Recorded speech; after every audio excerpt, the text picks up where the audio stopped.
চট্টগ্রামের পতেঙ্গায় বিমান বাহিনীর প্রশিক্ষণ যুদ্ধবিমান বিধ্বস্তের ঘটনায় স্কোয়াড্রন লিডার 2 জনের মধ্যে আসিম জাওয়াত বিএনএস পতেঙ্গায় বিএনএস ইসাখা হাসপাতালে চিকিৎসারত অবস্থায় মৃত্যুবরণ করেছেন। বিস্তারিত দেখুন চট্টগ্রাম ব্যুরো প্রতিনিধি রুমেন চৌধুরীর প্রতিবেদনে। বৃহস্পতিবার দুপুরে 12:30টার দিকে তিনি চিকিৎসাধীন অবস্থায় মারা যান। অপরজন পাইলট উইং কমান্ডার সোহান তিনি আহত অবস্থায় জহুরুল হক ঘাটির মেডিকেল স্কোয়াড্রনে চিকিৎসারত আছেন। বিষয়টি নিশ্চিত করেছেন আন্তঃবাহিনী গণসংযোগ অধিদপ্তর আইএসপিআর।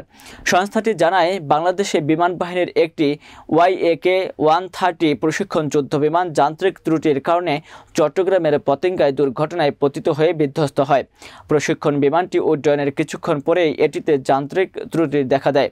এক পর্যায়ে বিমানটিতে আগুন ধরে যায়। এ সময় বিমানে থাকা 2 জন পাইলট প্যারাশুট দিয়ে নেমে যান।